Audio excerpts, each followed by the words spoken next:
উল্টো হয়ে নমস্কার করছে, দেখেন 500 টাকা হয়ে দিয়ে দেবে, 500 উল্টো করে চলছে।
বলে এদিক ওদিক দে নাকি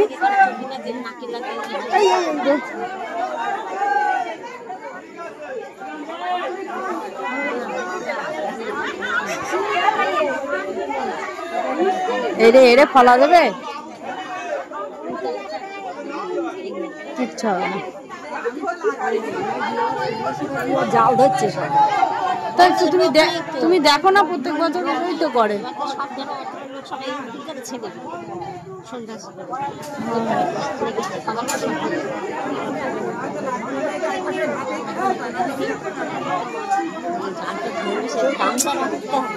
পোকা শুধু কানের মধ্যে ঢুকছে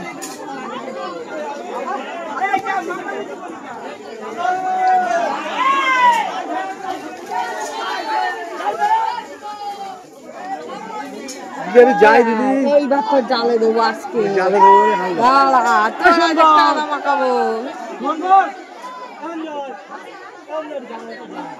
হুড়ন পার্টির কাছে ঠিক করেছে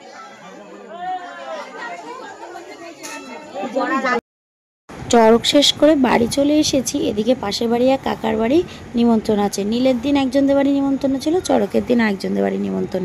সন্ন্যাসীরা বসে খাওয়া দাওয়া করছে, এদিকে আমরাও কিন্তু বসে গেছি। আচ্ছা, আলোর অপোজিট সাইডে বসেছি তো একটু হয়তো ভিডিওটা ডিস্টার্ব হতে পারে, তোমরা জাস্ট ম্যানেজ করে নিও। তো আজকে আছে ভাত আর এখানে হচ্ছে নিরামিষ ডাল, আজকে সব কিছু নিরামিষ হবে, আলু ভাজা আর স্পেশালি হচ্ছে দেখো সমস্ত রান্না কিন্তু হলুদ ছাড়া। তারপরে এখানে ছিল ওই কুমড়ো টুমড়ো ডাটা টাটা সমস্ত সবজি দিয়ে একটা ঘ্যাট, সব কটা রান্না কিন্তু খুব সুন্দর হয়েছিল খেতে। আর যে কাকার বাড়ির মানে সন্ন্যাসী খাওয়ানো সেই কাকারাই কিন্তু রান্না বান্না করেছে নিজেরাই আর কি। তারপরে সয়াবিন আর পটল আলু দিয়ে একটা রসা ছিল, আর তারপরে ছিল আমের ঝোল। আগের ভিডিওতে তোমাদেরকে বলেছিলাম না, এই আমের ঝোলটাই হচ্ছে স্পেশালিটি। আর তারপরে ছিল হচ্ছে পাঁপড় ভাজা এবং তার সঙ্গে ছিল দুটো করে রসগোল্লা। বছরের শেষে মিষ্টি মুখ করে জম্পেশ খাওয়া দাওয়া করলাম। সন্ন্যাসী খাওয়ানো প্রত্যেক বছর আমাদের এরকম করেই হয়। তারপরে খাওয়া দাওয়া হয়ে গেছে, বাড়ি চলে এলাম। ভিডিওটা তোমাদের কেমন লাগলো জানিও কিন্তু কমেন্টে।